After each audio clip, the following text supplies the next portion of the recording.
6월 장미의 계절입니다. 주변을 돌아보면 장미가 많이 피어져 있습니다. 장미를 보며 장미에 대해서 이런 이야기하는 것을 우리는 많이 들어왔습니다. 장미 가운데 가시를 보지 말고 가시 가운데 장미를 보라, 그런 이야기를 많이 들었죠. 그 차이가 완전히 다릅니다. 장미 가운데 가시를 보는 사람은 가시로 인해서 늘 불평과 불만 가운데 살지만은, 가시 가운데 장미꽃을 보는 사람은 그 장미꽃으로 인해서 감사하고 감동하고 감격하면서 살 수가 있습니다. 사실 가시 없는 장미는 없습니다. 어떤 관점에서 보느냐에 따라서 인생이 달라진다는 이야기입니다.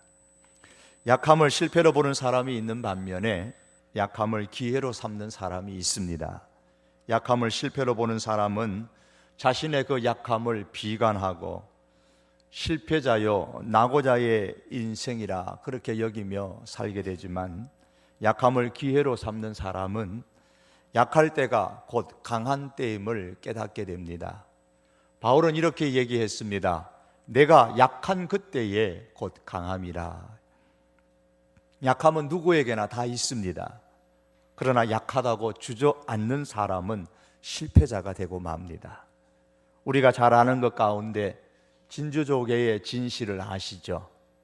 진주는 진주조개의 상처 때문에 생기는 겁니다. 조개 안에 모래알이나 기생충, 알 같은 이물질이 들어오면 조개는 그것을 감싸기 위해서 자기 몸에서 체액을 분비하게 되는데, 그 체액이 쌓여서 단단한 껍질을 이루어 진주가 되는 겁니다. 그러므로 진주는 그 진주 조개의 그 상처와 고통, 고난의 결정체라고 할 수 있습니다. 상처의 그 고통, 고난의 그 아픔, 자신의 약함의 그 고통을 영롱한 아름다움으로 승화시킨 결과로 진주를 만들어냅니다. 그러나 모든 진주 조개가 다 진주를 품는 것은 아닙니다. 몸속에 이물질이라는 고통의 씨앗이 들어왔을 때에 그것을 어떻게 받아들이느냐 하는 스스로의 선택에 따라서 달라집니다. 이물질이 들어오면 낙하라는 이 체액을 가지고 이물질을 둘러싸게 되면 진주를 품게 되고, 그렇지 않으면 진주를 품지 못합니다. 그런데 그대로 이물질을 방치하게 되면 단순히 진주를 품지 않는 정도가 아니라 그 조개는 결국은 자기 몸 안에 들어온 이물질로 인해서 병들어 죽게 됩니다. 그러니까 아무리 고통스러워도 낙하를 사용해서 이물질을 겹겹이 둘러싸야만 조개가 살 수 있다는 말입니다. 사람이 그렇습니다. 자신의 약함을 부끄럽게 여기고 실패로 생각하고서 반응을 나타내면 결국 그 인생은 병들어 죽게 됩니다. 하지만 믿음으로 자신의 약함을 겹겹이 둘러싸게 되면 보석 같은 인생으로 승화될 수가 있습니다. 오늘 함께 읽은 본문에서 바울은 약함의 대명사라고 할 수 있는 자신의 고난에 대해서 말하고 있습니다. 그러나 바울은 자신의 고난으로 인해서 나는 실패자다, 인생의 낙오자다, 그렇게 말하지를 않습니다. 오히려 고난이라는 그 자신의 약함이 인생 가운데 있을 때에 신앙으로 그것을 겹겹이 둘러싸고 또 둘러싸므로써 고난을 진주조개처럼 아름다움으로 승화시키고 있는 모습을 우리는 본문 속에서 발견하게 됩니다. 이를 보면서 깨닫는 것이 있습니다. 성도는 자신의 약함을 결코 부끄러워하지 말아야 한다. 성도는 결코 고난을 부끄러워하지 말아야 한다라는 사실입니다. 바울은 말합니다. 8절의 말씀입니다. 형제들아, 우리가 아시아에서 당한 환난을 너희가 모르기를 원하지 아니하노니 심에 겹도록 심한 고난을 당하여 살 소망까지 끊어지고 그랬습니다.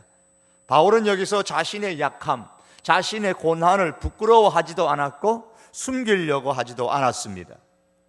바울이 자신이 당한 고난을 구체적으로 오늘 본문에서는 말씀하지 않지만 고린도전서 11장에 보면 바울은 자신이 당한 고난을 구체적으로 설명합니다.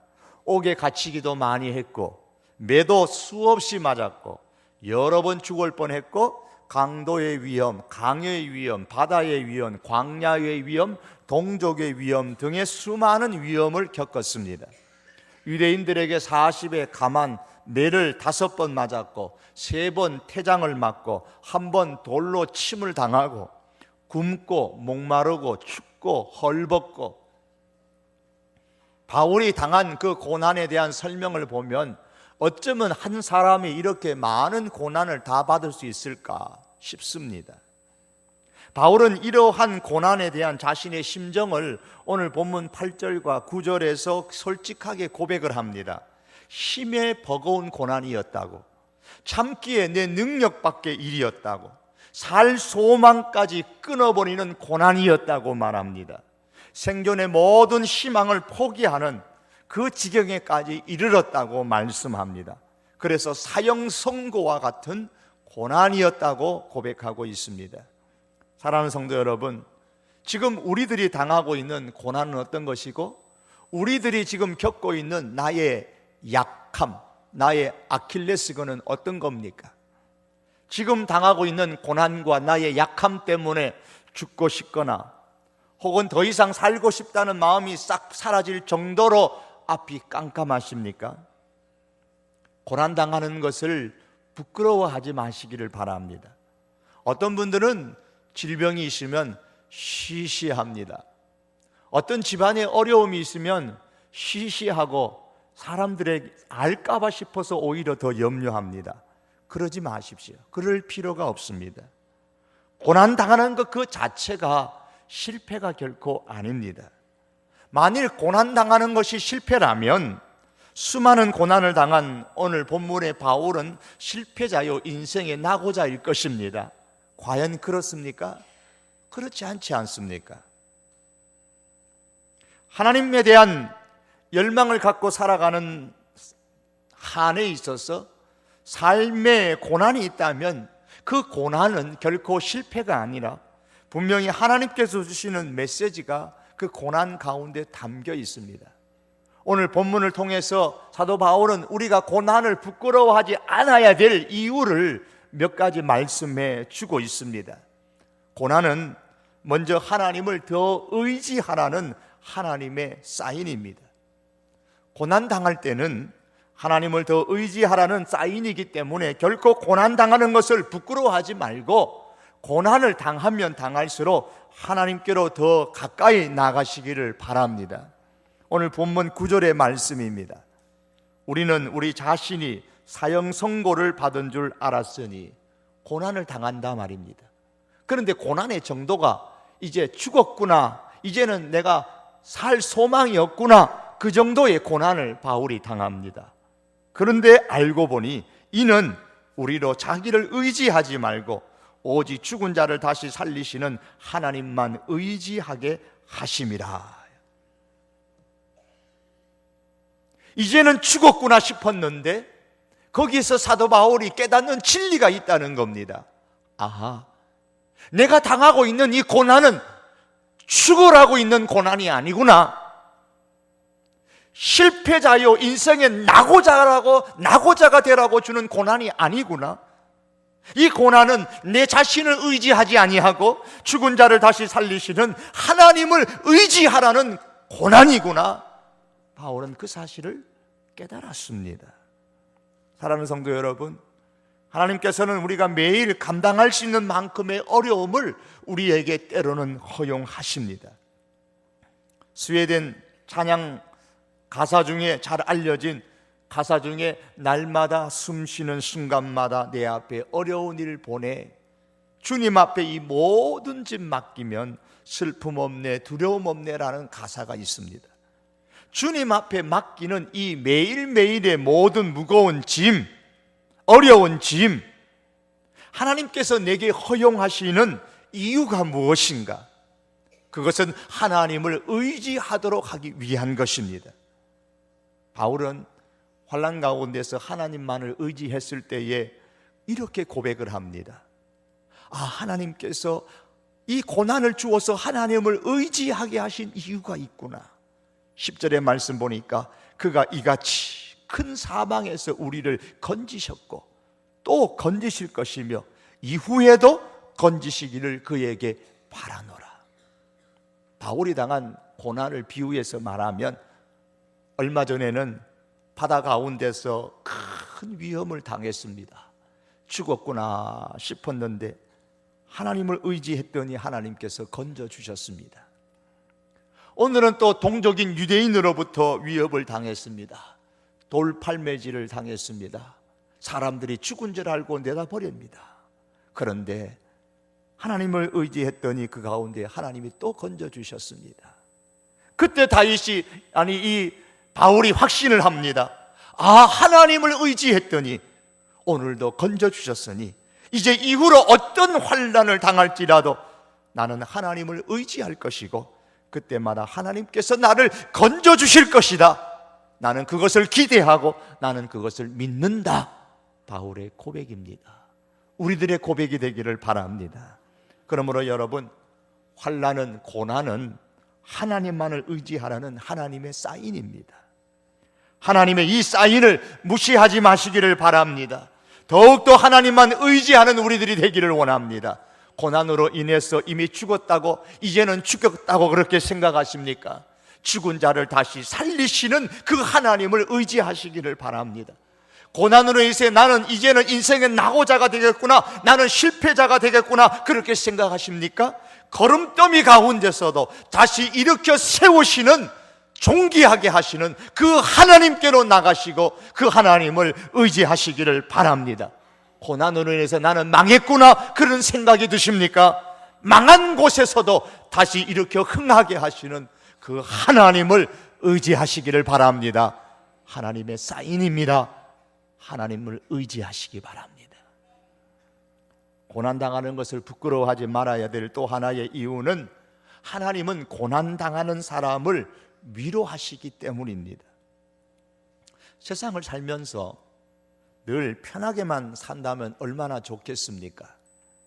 무슨 일을 해도 어려움 없이 지낼 수만 있다면 하루하루가 즐겁겠죠. 그러나 그런 일은 있을 수 없습니다. 인생이 아무 어려움도 없고 아무 손해도 보지 않고 오직 이익만 얻고 편안하기만 한다는 것은 있을 수 없는 이야기입니다. 저 지사님은 편안한 것 같은데, 늘 편안한 것 같은데, 아니요, 그분하고 마음을 터놓고 얘기해 보면 그분 가운데도 어려움이 있습니다. 손해보는 일도 있습니다. 인생은 우리가 원하지 않지만은 어떤 형태로든 어려움이 오기 마련입니다. 그러나 우리가 믿는 하나님은 우리가 고난을 당할 때에 그냥 넘어가시지 않으십니다. 반드시 어떤 방법을 통해서라도 하나님께서는 고난당하는 사람을 위로하십니다. 왜? 그게 하나님의 성품이에요. 하나님의 성품 자체가 고난당하는 자를 위로하시는 성품을 갖고 계세요. 3절의 말씀 보면 바울은 그런 성품을 가진 하나님을 향하여 찬양합니다. 고난 가운데 있을 때에 찾아오신 위로의 하나님이라고 찬양합니다. 찬송하리로다 모든 위로의 하나님이여. 4절 말씀 서두에 보시면 우리의 모든 환난 중에서 우리를 위로하신다 그러셨습니다. 여러분, 하나님은 환난 가운데는 우리에게 찾아오셔서 위로하시는 분이심을 믿을 수 있기를 바랍니다. 위로의 하나님은 우리가 잘 되는 것을 원하십니다. 때로는 우리가 고난 속에서 깨어지는 그런 위기의 순간들이 있지만 그 순간 속에서도 하나님은 오셔서 위로하십니다. 달걀이 병아리가 되고 닭이 되려면 반드시 거쳐야 되는 과정이 있습니다. 뭐죠? 그 껍질이 깨어져야만 됩니다. 그런데 많은 사람들은 말합니다. 하나님, 내 껍질 깨어지려고 합니다. 저를 너무 심하게 다루시지 말아주세요. 하나님, 내 인생이 너무 환난이 많고 고난이 많아서 지금 금이 가가지고 곧 깨어지려고 그럽니다. 더 이상 깨어지지 않게 해주세요. 그러면 하나님은 말씀합니다. 그래, 빨리 깨어져라, 빨리 깨어져라. 왜 그렇습니까? 그래야 새 생명이 탄생하게 되기 때문입니다. 고난당함이 실패가 아닙니다. 고난으로 인해서 내 인생에 깨어지는 소리가 쩍쩍 나더라도 그것은 망함의 징조가 아닙니다. 새롭게 태어나게 하시는 하나님의 위로의 방법입니다. 깨어짐의 그 고통은 새 생명의 탄생을 통해서 위로를 받습니다. 산모의 고통이 뭐로 인해 위로를 받습니까? 새 생명의 탄생을 보면서 한없는 위로를 받지 않습니까? 산모가 고통하는 가운데서 어떤 산모는 남편을 그렇게 막 욕을 하는 분들도 계시다고 하는데, 그렇게 욕을 할 정도로 괴롭고 힘들어도 그 이후에 태어난 새 생명을 보면 그 고통, 그 아픔에 대한 보상을 받습니다. 위로를 받습니다. 산모의 고통보다 새 생명의 위로가 더 넘치듯이 오늘 5절 말씀에 보시면 고난이 넘치는 곳에 위로도 넘친다고 했습니다. 5절의 말씀을 보십니다. 그리스도의 고난이 우리에게 넘친 것 같이 우리가 받는 위로도 그리스도로 말미암아 넘치는도다. 목회 사역을 하면서 힘들 때가 있어요. 늘 평탄한 것은 아닙니다. 그럴 때에 제가 종종 하는 기도의 내용이 있습니다. 다른 기도를 안 합니다. 오래 기도하면서도 하는 기도의 내용은 간단합니다. 하나님, 나 지금 너무 힘들어요. 저를 좀 위로 좀 해주세요. 하나님, 저 좀 위로 좀 해주세요. 그때 하나님께서는 때로는 말씀을 통해서, 때로는 사람을 통해서, 때로는 환경을 통해서 여러 다양한 모습으로서 위로해 주십니다. 그 위로는 고난보다도 어려움보다도 더 크고 넘칩니다. 그래서 다시 힘을 얻고 일어납니다. 하나님은 위로의 하나님이십니다. 바울이 고난 가운데 있으면서도 저 바울이 저 고난을 어떻게 저렇게 감당했을까? 남 모르는 비결, 찬송하리로다, 그렇게 고난 가운데서도 외칠 수 있었던 그 비결, 하나님의 위로를 경험했기 때문입니다. 위로의 하나님을 그가 만났기 때문에 그런 겁니다. 상처와 환난이 커지면 어떻게 될까요? 신기하게도 하나님의 위로는 그보다 더 커집니다. 더 큰 환난이 오면 올수록 우리를 감싸주시는 그 넘치는 그 은혜는, 그 위로는 훨씬 더 큰 것으로 우리에게 다가옵니다. 이것이 영적인 법칙입니다. 그러므로 여러분, 고난 가운데 있었습니까? 고난당함이 실패를 의미하는 게 아닙니다. 결코 부끄러워하지 마십시오. 환난이 너무 커서 부끄럽다고 생각하십니까? 고난이 너무 심해서 더 이상 못 살겠다고 생각하십니까? 그러면 그럴수록 하나님은 고난보다도 더 넘치게 위로하신다는 사실을 믿고 위로의 하나님을 갈망할 수 있는 우리들이 될 수 있기를 원합니다.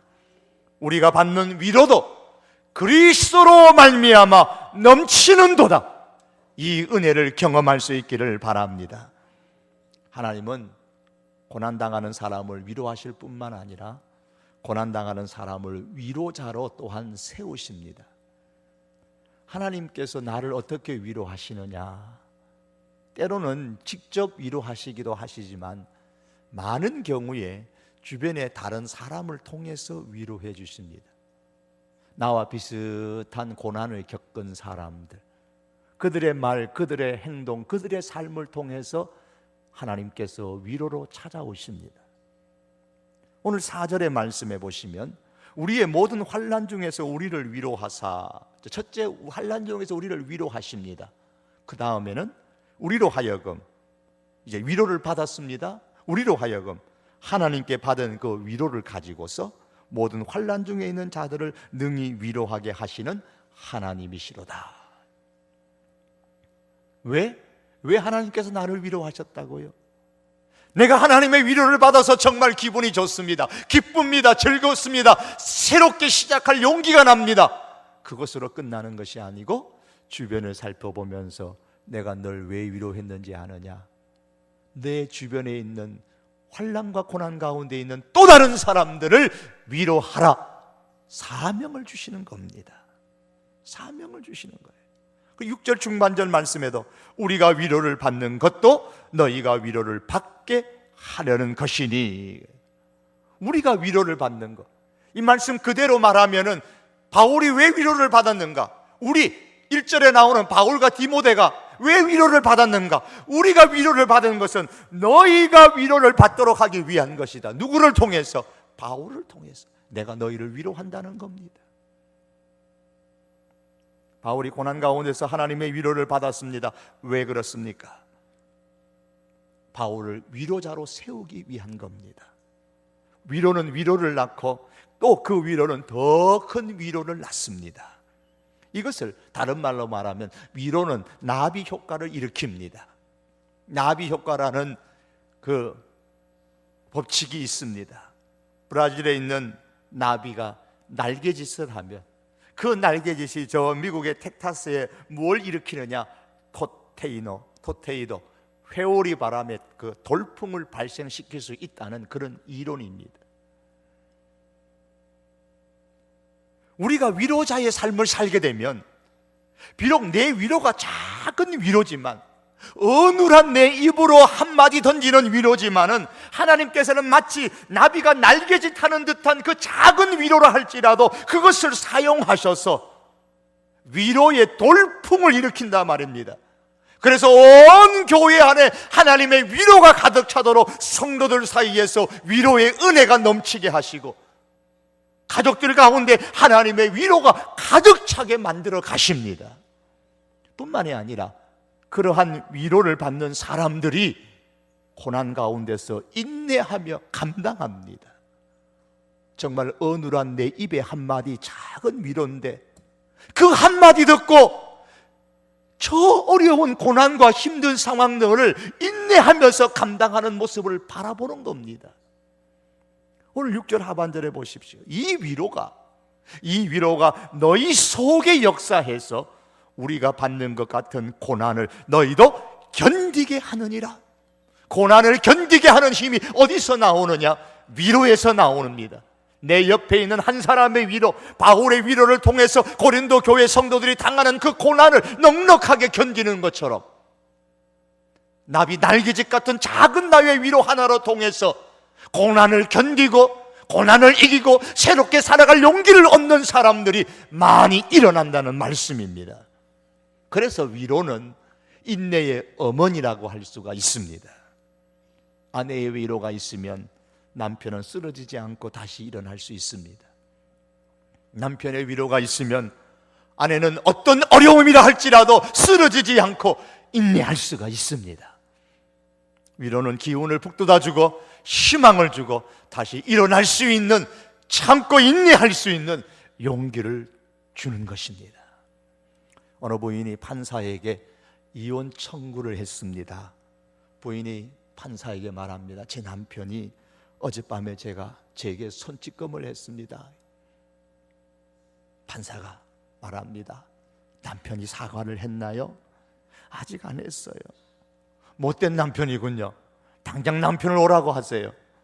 부인이 안 됩니다. 병원에 실려가서 아직 안 깨어났거든요. 아마 이 부인은 남편을 더 세게 때렸던 모양입니다. 서로 손찌검하고 때려 눕혀야 속이 풀리는 그런 부부, 그런 가정, 거기에는 위로가 깃들 여지가 없습니다. 작은 위로의 그 한마디 말, 아주 작은 위로의 행동 그 하나, 그것이 남편의 기운을 크게 살려주고 아내의 마음에 큰 희망을 주고 자녀들이 다시 일어날 수 있는 용기를 주는 것입니다. 우리 성도의 마음에 희망과 용기를 줍니다. 위로는 그래서 진주 보석을 만드는 겁니다. 하나님의 위로를 받으셨습니까? 그렇다면 이제 기뻐하는 것으로 만족하지 말고 주변을 돌아보면서 고난 중에 있는 사람을 위로하는 위로자의 사명을 감당할 수 있는 우리 성도교회 교우들이 될 수 있기를 원합니다. 마지막으로 고난 당할 때는 기도를 부탁할 때입니다. 이때 기도 부탁 안 하면 언제 부탁하겠습니까? 11절 상반절의 말씀을 보십시오. 너희도 우리를 위하여 간구함으로 도우라. 바울이 앞에서 내가 사형 선고받은 것 같은 환난 가운데 있다 그랬습니다. 그리고 오늘 11절의 말씀에서 우리를 위해서 기도해 달라 그렇게 요청을 합니다. 고난으로 인한 마음의 상처가 많습니까? 혼자 간직하지 마세요. 질병이나 어려움 등과 같은 고난을 혼자 감내하면서 괴로워하시는 분 계십니까? 혼자 괴로워하지 마십시오. 가장 적절한 사람을 만나서 나를 위해서 기도에 도와달라고 부탁하십시오. 구역원을 찾아가시고 만나셔서 내게 이런 어려움과 내게 이런 고통이 있는데, 고난이 있는데 나를 위해서 기도해 달라고 하십시오. 우리 집안에 우리 자녀들이 이런 고난이 있는데 창피하게 생각하지 말고, 부끄럽게 여기지 말고 기도로 도와달라고 요청하십시오. 고난당할 때는 기도를 요청할 때입니다. 너희 중에 질병에 걸린 자가 있으면 그 교회의 장로를 초대해서 초청해서 기도하라고, 기도를 부탁하라고 하지 않았습니까? 바울도 역시 나를 위해서, 우리를 위하여 간구함으로 도와달라고 요청했는데 우리가 뭐라고? 내 혼자 감당하겠다고 그걸 감추고 창피하게 여기고 숨기고 그럽니까? 너희도 우리를 위하여 간구함으로 도우라. 사랑하는 성도 여러분, 고난은 기도의 후원자를 만듭니다. 그러므로 고난을 감추지 마십시오. 누군가를 찾아가서 기도해 달라고 부탁하시기를 바랍니다. 아이들이 병을 통해서 성숙해진다고 말하지 않습니까? 고난 당할 때는 기도를 요청할 때요, 기도의 능력을 경험하여서 믿음이 성숙할 수 있는 기회임을 알고서 이 기회를 잘 선용할 수 있기를 바랍니다. 말씀을 맺겠습니다. 약함을 실패로 보는 사람이 있는 반면에 그 약함을 기회로 삼는 사람이 있습니다. 자신의 약함을 부끄럽게 여기고 창피스럽게 여기고 실패로 생각하고 반응을 나타내면 결국 그 인생은 병들어 죽게 되는 겁니다. 하지만 믿음으로 자신의 그 약함을 겹겹이 둘러싸면은 보석 같은 인생으로 승화될 수가 있습니다. 고난은, 나의 약함은, 나의 약점은 하나님을 더 의지할 수 있는 기회입니다. 고난은 하나님의 위로를 받을 수 있는 기회입니다. 우리의 고난과 위로로 인해서 다른 사람을 위로하는 그 하나님의 위로의 전령자가 우리가 될 수 있다면 그 사람은 진정한 승리자요, 성공자인 겁니다. 고난당할 때는 기도를 요청하십시오. 기도의 능력을 경험하여서 믿음이 성숙할 수 있는 기회입니다. 그 기회를 놓치지 마시기를 바랍니다.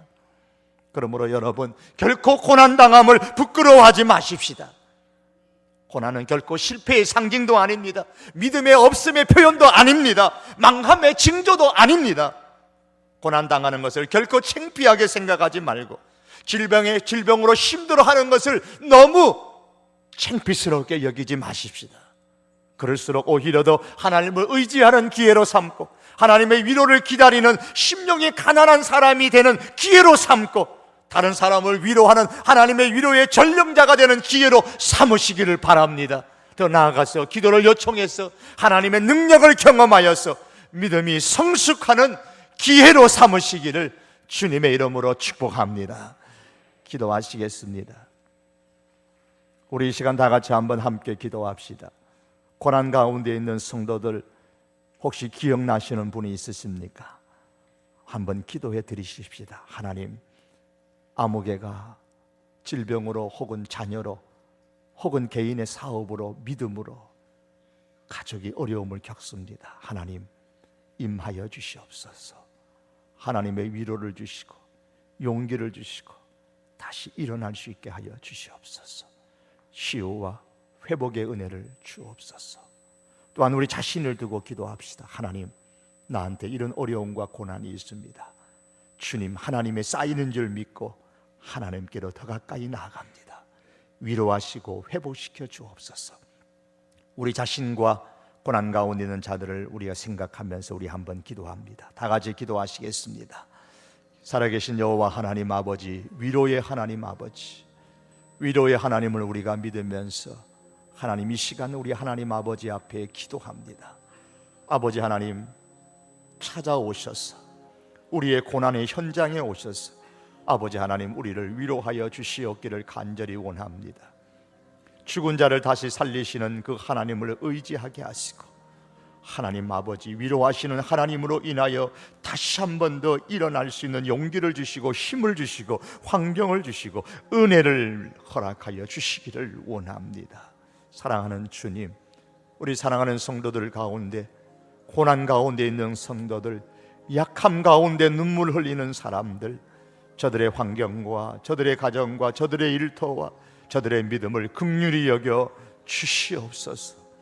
약한 자들을 외면하지 아니하시는 우리 하나님 아버지, 저들 가운데 찾아오셔서 만져주시옵소서. 위로하여 주시기를 원합니다. 치유하여 주시고 회복시켜 주시기를 원합니다. 다시 일어날 수 있는 용기를 허락하여 주시기를 간절히 원하옵고 기도하옵나이다. 살아계신 그 하나님으로 인해서 새 힘을 얻게 하여 주시옵소서. 예수님의 이름으로 기도합니다.